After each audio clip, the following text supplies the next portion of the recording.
Fala, minha nação tricolor, sejam muito bem-vindos a mais um vídeo aqui no canal Meu Bahia, um vídeo dessa vez especial, trazendo para vocês um pré-jogo completo da partida de amanhã entre Atlético Nacional de Medellín e Bahia, válido pela quinta rodada da fase de grupos da Copa Libertadores da América. Pro nosso tricolor de aço é o jogo da vida, o jogo que pode selar a classificação do Bahia para as oitavas de final da competição. No vídeo de hoje eu quero trazer provável escalação, informações do adversário, informações sobre desfalque e também atualizar vocês sobre o mercado de transferências. Então, meu povo, já conto muito com o teu like no início do vídeo para você poder ajudar o canal e também o nome do Esporte Clube Bahia. É muito importante que você, torcedor, também se inscreva para você poder ajudar a nossa comunidade a chegar a 20 mil inscritos. É muito importante também esse seu apoio. Comenta aqui embaixo também o que é que você achou do vídeo. É muito importante a participação dos nossos inscritos. Meu nome é José Victor, para quem ainda não me conhece, e eu sou produtor de conteúdo aqui do Meu Bahia e também estudante de jornalismo. E vamos começar logo esse vídeo pra gente não perder tempo falando justamente sobre o confronto que vai acontecer amanhã às 7 horas da noite pela Libertadores da América, Atlético Nacional de Medellín e Bahia, jogo que vale a classificação para o nosso tricolor de aço, e para o Atlético Nacional de Medellín vale a manutenção da zona de classificação para a última rodada e depender apenas de si para conseguir a classificação. Primeiro que é um jogo muito importante para o Bahia, para o Atlético Nacional, como eu falei para vocês, mas para o Bahia pode ter um gosto muito mais especial, voltar às oitavas de final da competição depois de 30 e poucos anos, 36 anos. É um momento especial e o Bahia vai com força máxima para esse jogo, com tudo que tem à disposição, né? A gente tem alguns desfalques importantes que eu vou atualizar para vocês. Já comentei no último vídeo, mas vou atualizar aqui para quem não viu. O lateral direito Gilberto treinou normalmente com o grupo na sexta-feira.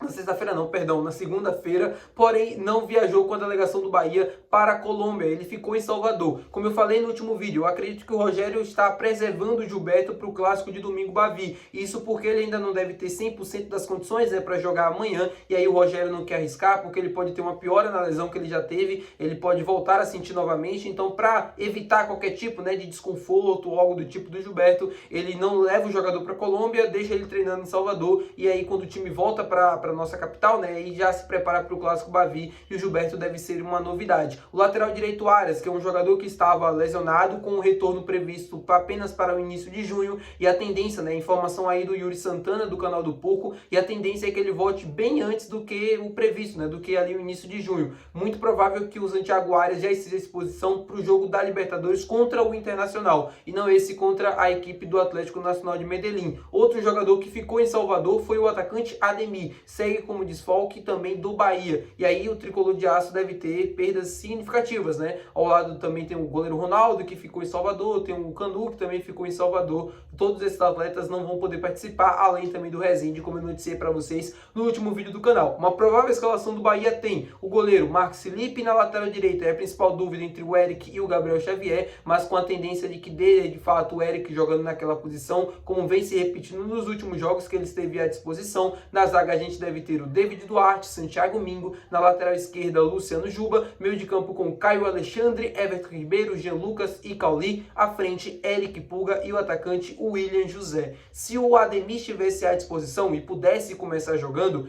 eu entenderia que o Cauli pudesse ser o titular, que o Ademir pudesse ser o titular, mas como o Cauli foi preservado no jogo contra o Flamengo, a gente já não tem o Ademir à disposição, o Kaique, que se machucou na partida contra o Flamengo, né, viajou com a delegação e aparentemente está apto para o jogo. Então, pensando em uma opção para o segundo tempo naquele setor do campo, para o lado direito, um jogador de velocidade como é o Ademir, eu acredito que o Rogério vá não colocar o Kaique para começar jogando, né? Isso acho que não faria nem sentido. O Kaique fez bons jogos e tal nas últimas partidas, mas ainda não se justifica como titular no lugar do Cauli, na minha opinião. Ele começaria com o Cauli jogando como ele vem atuando ali pelo meio, caindo um pouco pelo lado do campo, e aí à frente ele colocaria o Eric Pulga e o atacante o William José. O William José que vem sendo titular do Bahia nos últimos jogos da Libertadores, e isso deve se manter. É um jogador muito importante para um quesito que é crucial nessa Libertadores. A bola aérea é algo que o Atlético Nacional de Medellín explora e algo que eu acho que o Bahia vai explorar também, com muitos cruzamentos para a área, escanteios, o Bahia tentando sempre usar a velocidade do Eric Pulga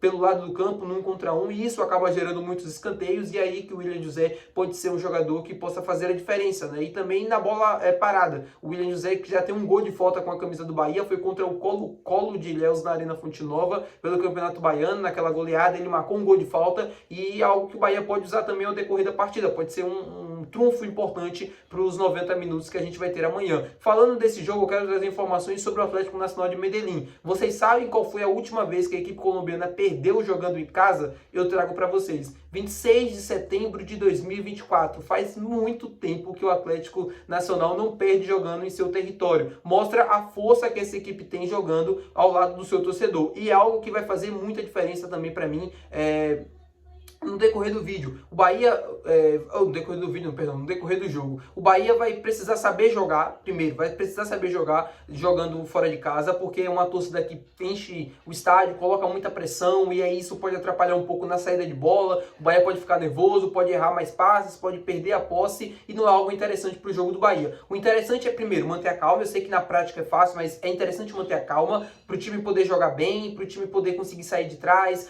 trocando bons passes, e a partir disso, a partir de conseguir entrar no jogo, trocar bons passes e aí se incomodando no Nacional, tendo um pouco mais de posse, um pouco mais de controle e tentando criar suas oportunidades para conseguir o resultado. É difícil? É. O Atlético Nacional vai tentar colocar muita pressão na saída de bola, vai tentar manter a posse o tempo todo, e o Bahia vai precisar, obviamente, ter muita calma, muita cautela para conseguir sair jogando e para conseguir manter a posse, que para mim vai ser o principal ponto do jogo de amanhã. Manter o equilíbrio e a posse de bola, porque assim, mantendo a posse, você tem um controle. Quando você tem um controle do jogo, você cede menos oportunidades para o adversário. Na prática, é fácil. O que vai acontecer, na minha opinião, é que o Atlético Nacional vai ter, na minha opinião, mais chances claras, porque vai estar jogando em casa, vai pressionar mais e, consequentemente, vai conseguir mais oportunidades. E aí, a partir disso, o Bahia saindo bem defensivamente falando, tendo o controle do jogo com a posse, criando essas oportunidades também, é ter mais efetividade que o time colombiano para conseguir sair com um resultado positivo. Falando agora sobre o mercado, meu povo, quero atualizar vocês sobre duas coisas: Lucas Ferreira e sobre também o volante Willian Arão. Eu falei com vocês em outras oportunidades que um jornalista gringo